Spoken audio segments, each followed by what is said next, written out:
O bilionário dono do maior fundo do mundo acabou de alertar que os Estados Unidos estão indo à falência. Vamos falar sobre isso e sobre vários outros assuntos e qual a relação disso com o Bitcoin. Post do Felipe Demartini aqui no x.com.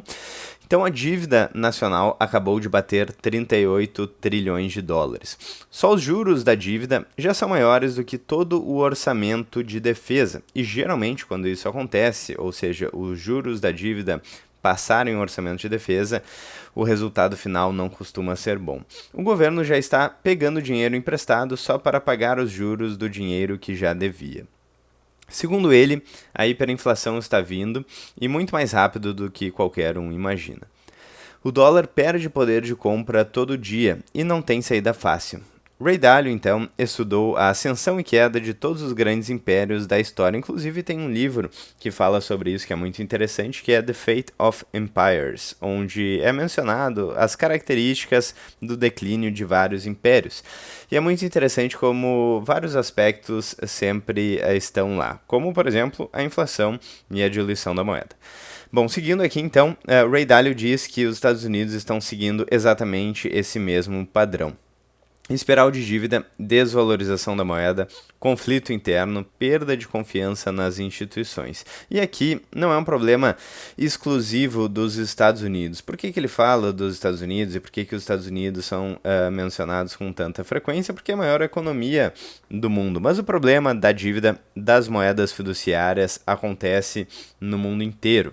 E não à toa as alternativas estão surgindo com cada vez mais visibilidade. Né? Ele diz que os Estados Unidos, então, estão exatamente nesse padrão que já mencionamos, e isso não é terrorismo, né? É matemática. Então, o Felipe Demartini menciona se posicione de acordo, e, enfim, é uma página que fala bastante sobre Bitcoin, então muito interessante. O post aí, o disclaimer clássico do canal é que isso não é uma dica de investimentos.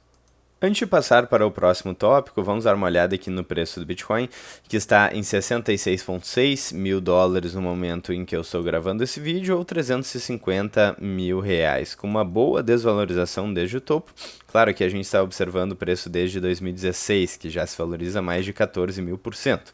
Então é uma valorização brutal nos últimos anos, continua com um ciclo de 4 anos e desde o topo vem corrigindo mais de 45%, o que é muito interessante, é uma queda menor do que as últimas quedas nos períodos de bear market, mas já é uma bela correção. E a gente vê aí o mercado com muito medo durante bastante tempo, o Fear and Greed Index, indicador de medo e ganância, ainda está em 11, o que geralmente indica um momento interessante aí. Bom, mas voltando, o que o post menciona é exatamente isso. A perda de poder de compra da moeda, que é uma consequência da inflação. Inflação aí é a definição clássica de inflação como expansão da base monetária, aumento da quantidade de moeda, e daí os preços aí eles se comportam de forma heterogênea na economia. Alguns sobem mais, outros sobem menos, mas o fato é que a moeda vem perdendo o poder de compra. Só o dólar já perdeu mais de 97% do seu poder de compra desde 1913, e o real então nem se fala. O real existe, o plano real aí de 94, né? E o real já perdeu mais de 85% do seu poder de compra. Aqui a questão da dívida dos Estados Unidos, 38 trilhões de dólares e crescendo, sem perspectiva de resolver esse problema. Não à toa, ativos escassos vêm se valorizando. O Bitcoin ele teve uma correção muito forte recentemente, seguindo os ciclos que vêm se repetindo. Mas se a gente analisar, se a gente colocar o zoom out aqui no gráfico, a gente vai ver como o preço se valorizou recentemente. E o ouro aí que vem se valorizando mais 71% nos últimos 12 meses. Então, o mundo está percebendo que as moedas fiduciárias são um grande problema. E o playbook de grandes players e bancos centrais, pelo menos até o momento, ainda é o ouro, certo? Eles não sabem exatamente ou não pensaram exatamente no playbook de compra de Bitcoin, mas de ouro eles sabem muito bem, não à toa é o ativo que mais está se valorizando agora. E ainda falando sobre isso, mais um post aqui do Felipe Demartini. Aliás, antes de falar sobre o próximo post, eu gostaria de lembrar que temos o link do grupo de WhatsApp aqui na descrição. Entre lá se você quiser ter acesso ao conteúdo em tempo real e estar mais próximo aí, de mim.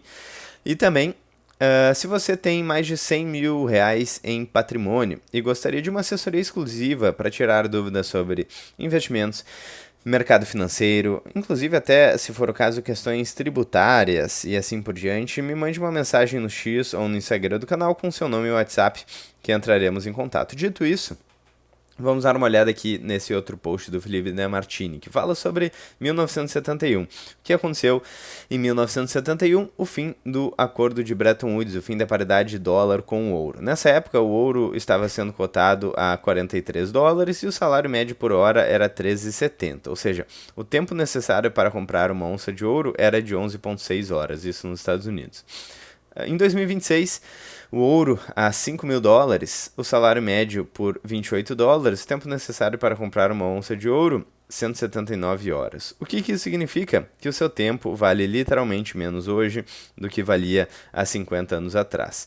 Então, é o que ele coloca aqui, né? Trabalhe 12 horas, compre uma onça de ouro, trabalhe 12 horas, compre 0,07 onça de ouro, né? O que mostra que o dinheiro, o dólar, o real, as moedas fiduciárias de uma maneira geral estão perdendo poder de compra.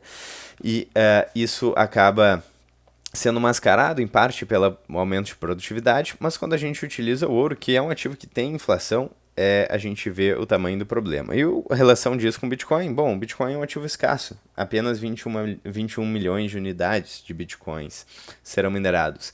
Então, o Bitcoin consegue ser ainda mais escasso que o ouro. O ouro é esse que tem uma inflação, né, que depende aí do preço do ouro. Se o preço do ouro sobe, locais que antigamente não eram viáveis para mineração acabam sendo viáveis. Bom, então o ouro continua sendo ouro, uma hora continua sendo uma hora. Que diabos está acontecendo? Nós não usamos dinheiro sólido desde 1971, pelo menos, né? Eu acho que dá para levar ainda mais para trás, mas pelo menos desde 1971, quando o presidente dos Estados Unidos, Richard Nixon, abandonou o padrão ouro. O dinheiro passou a ser infinitamente imprimível, sem nada para lastreá-lo. Então eles imprimem dinheiro de novo e de novo e de novo. E cada vez que imprimem novos dólares, o dólar vale menos. Ou seja, se existe 10 cópias de uma pintura rara e de repente fazem mais 1000 cópias, todas as cópias passam a valer menos. É isso que acontece quando você aumenta a oferta. É claro, a questão oferta e demanda define o preço de qualquer ativo. E é exatamente isso que vem acontecendo com o dólar desde 1971. E adivinha, o dinheiro que você usa representa o seu tempo. Você entrega tempo e energia ao mercado e o mercado te devolve dinheiro. Esse dinheiro reflete o tempo que você deu. Não é surpresa nenhuma que o tempo tenha se tornado menos valioso à medida que o dólar se tornou menos valioso. Nós não usamos ouro para medir o nosso tempo e energia. Nosso salário é em moeda fiduciária em papelzinho colorido, lastreado em honestidade de políticos. Usamos dinheiro que pode ser impresso do nada por um pequeno grupo centralizado de elites, sobre o qual não temos nenhum poder real de decisão e que se beneficiam do processo, diga-se de passagem, via efeito Cantillon. Qualquer um com poder de imprimir dinheiro do nada vai, eventualmente, abusar desse poder. É isso que vem acontecendo desde 71. Como resultado, agora você precisa de mais tempo para ganhar a mesma quantidade de ouro. Isso é completamente o contrário ao que se espera de uma espécie que deveria estar progredindo. A questão da produtividade que eu falei, que inclusive mascara um pouco da perda de poder de compra da moeda. Então deveria ser o contrário, correto, e conforme desenvolvemos novas tecnologias e trazemos mais produtividade ao mercado, deveria levar menos tempo para ganhar a mesma quantidade de ouro. E sim, se você se protege da inflação. A única forma de impedir que o seu tempo perca valor é usar uma forma diferente de dinheiro. Você precisa sair do sistema dólar. Você não escapa da desvalorização do tempo se está dentro de um sistema com desvalorização monetária. Você precisa de um sistema que não pode ser desvalorizado, como o caso do ouro, Bitcoin e outros ativos escassos. Nós temos um sistema monetário que foi explicitamente criado para impedir a desvalorização monetária de uma vez por todas, e temos evidências para aqueles que escolheram esse sistema. Se o seu dinheiro fosse Bitcoin, esse seria o tempo necessário para comprar uma onça de ouro. Em 2012, 208 dias. Em 2016, 2 dias e 22 horas. Em 2020, 4 horas e 28 minutos. Em 2024, 56 minutos. O dólar perde valor ao longo do tempo porque pode ser infinitamente desvalorizado. E quanto mais tempo você usa como dinheiro, mais tempo você perde. O Bitcoin ganha valor ao longo do tempo porque é o único dinheiro que não pode ser desvalorizado. E quanto mais tempo você usa como dinheiro, mais tempo você ganha. O jogo é alinhamento. Escolha com sabedoria. A tradução desse post aqui do Cole Walmsley, né? Interessante aqui, mais um post que fala sobre efeito Cantillon, fim do padrão ouro, 1971, Bitcoin e ouro, que são temas muito relevantes no momento atual. Talvez alguns dos temas mais relevantes do ponto de vista de economia e mercado financeiro do nosso tempo de vida. Bom, eu vou ficando por aqui, eu espero que vocês tenham gostado do vídeo.